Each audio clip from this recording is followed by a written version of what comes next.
সবাইকে শুভেচ্ছা জানিয়ে শুরু করছি আজকের ভিডিও টপিক হচ্ছে ডিভ ট্যাগের মধ্যে ক্লাস আইডি এই বিষয়গুলো থাকবে এবং একই সাথে প্যারেন্ট এবং চাইল্ড এই টপিকটাও আজকে থাকবে। তো আজকের টপিক বুঝতে চাইলে আমরা প্রথমে একটা ওয়েবসাইট ঘুরে দেখব, যে কোনো একটা ওয়েবসাইট। তো আমি এখানে অ্যাপলের ওয়েবসাইটটা ওপেন করে রেখেছি। এখানে কিছু লেখা আছে, এখানে আইকন আছে, এটা ওদের লোগো দেয়া আছে, এখানেও কিছু টেক্সট আছে, একটা ফানি একটা ইমেজ দেখতে পাচ্ছি, এটা অ্যানিমেটেড ইমেজ। ওকে, এটা আমরা চাইলে এখানে পজ করে রাখতে পারি। আচ্ছা, এরপর এখানে টেক্সট আছে, ইমেজ আছে, আবার টেক্সট, ইমেজ।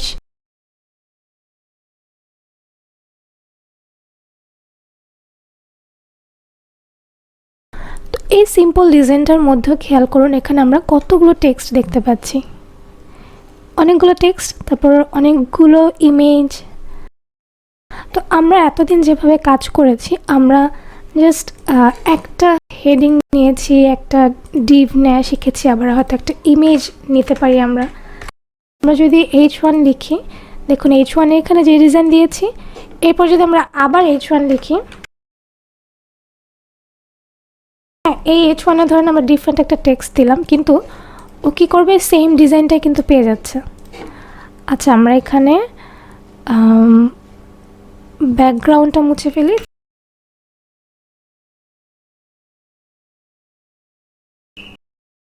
আচ্ছা, এবার দেখুন আমরা কি করেছি, এই হেডিং 1 লিখেছি, দিস ইজ হেডিং 1, আবার এখানে লিখেছি হ্যালো। এখন H1 তো আমরা দুটো দিলাম, দুটো কিন্তু আলাদা টেক্সট পেয়েছে, কিন্তু স্টাইল যে করেছি সেটা কিন্তু সেম পাচ্ছে। এখানে কালার, দুটোর কালারই কিন্তু ব্ল্যাক দেখাচ্ছে, দুটোর ফন্ট সাইজ 8 rem এবং দুটোর টেক্সট অ্যালাইন সেন্টার দেখাচ্ছে, তাই না? কিন্তু আমরা যখন ডিফারেন্ট যদি স্টাইল করতে চাই, সেক্ষেত্রে আমরা কি করব? আমরা যদি একটা ইমেজে দিয়ে আমরা উইথ 200 পিক্সেল দিলাম, হাইট দিলাম 200 পিক্সেল, তো একটা ইমেজে আমরা যেই উইথ হাইট দিব, ওইটা তো সব ইমেজ সেরকম করে পেয়ে যাবে। সেক্ষেত্রে আমাদেরকে আলাদা করে ক্লাস মেনটেন করতে হবে, এক একটা জিনিসের জন্য এক একটা ইউনিক ক্লাস নিতে হবে। তো সেজন্য আজকে আমরা এখন কি করব, প্রথমে আমাদের পুরনো যত কোড আছে সব আমরা মুছে ফেললাম। আজকে ডিভ ট্যাগ নিয়ে কাজ করব।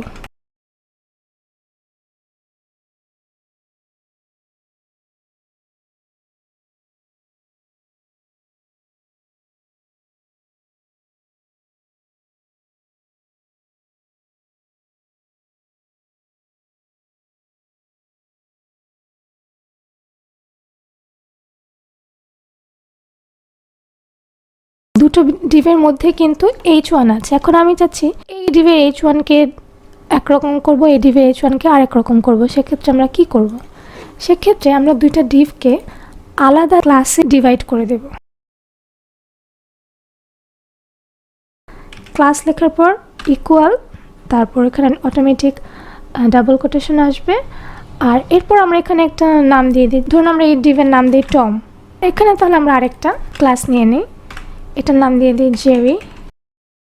এতদিন আমরা এইভাবে H1 লিখেছি, তারপর কার্লি ব্রেসেস দিয়েছি, ডিভ দিয়েছি, কার্লি ব্রেসেস দিয়েছি। ক্লাসের জন্য আমরা কি করব? ক্লাস নেম নিতে হলে আমাদেরকে ক্লাস নেমের আগে একটা ডট দিতে হবে। এরপর এখন আমরা এখানে এটার পিছনে একটা ব্যাকগ্রাউন্ড দিই।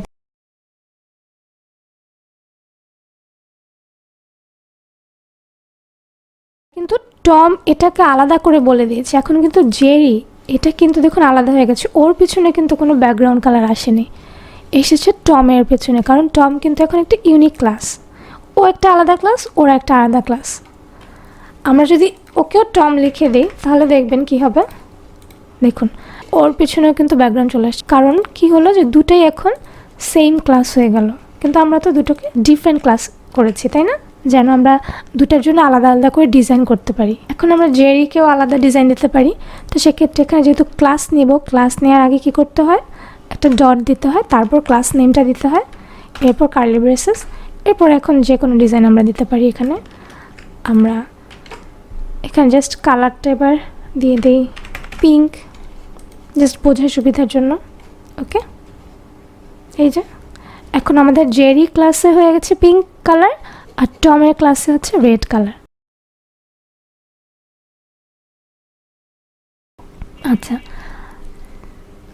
ঠিক আছে। এখন এই হেডিং আর ইমেজ কার মধ্যে আছে? টমের ভিতর আছে। টম হচ্ছে এখন ওদের প্যারেন্ট ডিভ, আর এখানে জেরি হচ্ছে গিয়ে প্যারেন্ট ডিভ, আর ওর মধ্যে যা আছে সবগুলো হচ্ছে ওর চাইল্ড। এখন এরকম করে আরও ডিভ নিতে পারি। সেক্ষেত্রে ভিজুয়াল স্টুডিও কোডের যে শর্টকাট সেটা হচ্ছে ডিভ, এটা লেখার পর যদি ডট দিয়ে একটা নেম দিই, ধরুন এখন লিখলাম মিনা, এরপর যদি এন্টার প্রেস করি তাহলে দেখুন মিনা নামের একটা ক্লাস রেডি হয়ে গেছে। আমি আবার বলছি,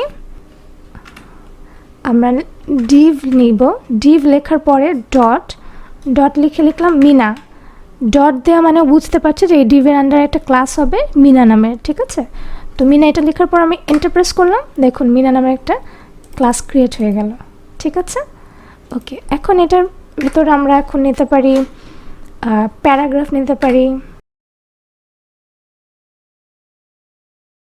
তো আমরা ইমেজ, মানে আমাদের যা যা এলিমেন্ট দরকার সব আমরা এখন নিতে পারি। ডিভের মধ্যে ক্লাস নেওয়া যায়, আবার একটা হচ্ছে আইডি বলেও একটা বিষয় আছে, সেটাও নেওয়া যায়। সেক্ষেত্রে তো আইডি কীভাবে লিখব? সেমভাবে আমরা আইডি নিতে পারি। এখানে আমরা ডিভের পরে এখানে আইডি লিখে ইকুয়াল, তারপর আমরা এটাকে দিতে পারি যে কোনো নাম, হ্যাঁ এটার নাম দিই রাজু, রাজু নামে একটা আইডি নিলাম। ওকে, তো আমরা এরকম চাইলে এখন সবগুলোর ভিতরে এরকম করে একটা করে আইডি করে নিতে পারি।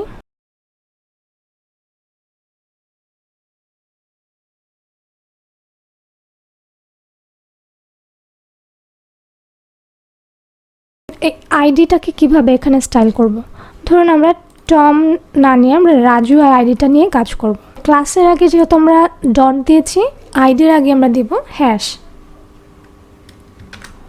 তারপর আইডি নেম, ঠিক আছে, এরপর কার্লি ব্র্যাকেট, আর এরপর এখন আমরা এখানে যা যা দিয়েছি সেটা আমরা এখানে দিয়ে দিই, সেম জিনিসই পেয়ে যাবে। আমরা এটাকে বাদ দিয়ে দিই।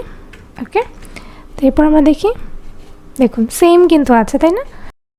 কখন আইডি কখন ক্লাস ব্যবহার করব সেগুলো আমরা প্রজেক্ট করতে গেলেই ভালো বুঝতে পারবো, কিন্তু আমরা এখন জেনে রাখছি যে আমরা ডিভের মধ্যে আইডি নিতে পারি, আবার ডিভের মধ্যে আমরা ক্লাসও নিতে পারি। একটার মধ্যে অনেকগুলো ক্লাস নেওয়া যায়। ধরুন এখানে টম নামের আমরা ক্লাস নিয়েছি, আমরা চাইলে এখানে আরেকটা নামের ক্লাস নিতে পারি। সেক্ষেত্রে আমরা যদি ডিফারেন্ট ক্লাস নেম নিতে চাই, সেক্ষেত্রে টমের পরে একটা স্পেস দিব, স্পেস নিয়ে এখানে আমরা লিখব যে ক্লাস নেমটা দিতে চাচ্ছি সেটা নিব। তাহলে এখন মাস্টারও কিন্তু একটা ক্লাস হয়ে গেল। আমরা এখানে দেখি, আমরা রাজু উঠি, এখানে এখন ডট মাস্টার লিখি, দেখুন সেম ডিজাইনই আছে। তাহলে আমরা খুব সিম্পল করে ফেলি আমাদের কোডগুলো। এই ক্লাসটাকে আমরা স্পেসিফিক করে বলেছি যে তোমার একটা ব্যাকগ্রাউন্ড কালার হবে, তোমার একটা প্যাডিং থাকবে। এখন এই ক্লাসের আন্ডারে যে চাইল্ডগুলো আছে, যেমন এই যে H1, এই যে ইমেজ, এগুলোকেও কি আরও আলাদা করে ডিজাইন করা যায়? অবশ্যই করা যায়। সেক্ষেত্রে আমরা কি লিখব? এই H1 কার আন্ডারে আছে? এই টম ক্লাস অথবা মাস্টার এই ক্লাসটার আন্ডারে আছে, তাই না? অথবা রাজু এই আইডিটার আন্ডারে আছে।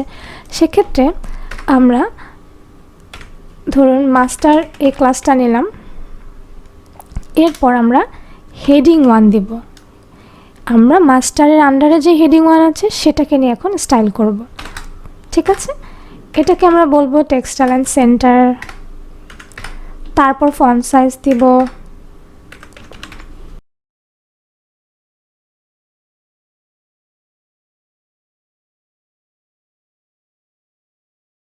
এবার দেখি, দেখুন এখন এই যে টম যেই ক্লাসটা, আচ্ছা আমরা তো এখন যে মাস্টার নিয়ে কাজ করছি, মাস্টার যে ক্লাসটা, এটার মধ্যে যে হেডিংটা আছে সেটাকে আমরা এখন আলাদা করে আবার ডিজাইন করলাম।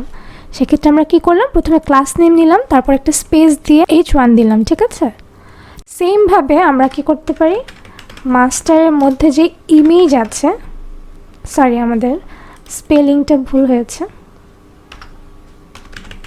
মাস্টার এটার পর যে ইমেজটা আছে সেই জন্য আমরা কী করলাম, একটা স্পেস দিলাম, তারপর ইমেজ লিখলাম, এরপর কার্লি ব্রেসেস। এটা ধরুন আমরা অপাসিটি, ইমেজটার অপাসিটি আমরা কমিয়ে দেব, সেক্ষেত্রে 0.5 দিলাম, এই যেটার অপাসিটিটা কমে গেল।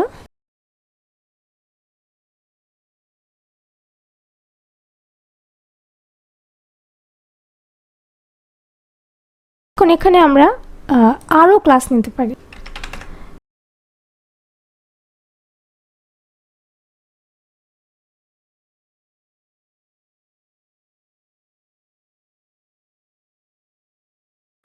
তাহলে আমরা ক্লাস নেম সিঙ্গেল দিতে পারি, তারপর অনেকগুলো ক্লাস নেম নিতে পারি, এবং ক্লাস নেমের মাঝখানে আমরা দুটো ওয়ার্ডকে হাইফেন দিয়ে কিংবা আন্ডারস্কোর দিয়ে কানেক্টেড করতে পারি। এখন যদি আমি এটাকে দিয়ে দিই,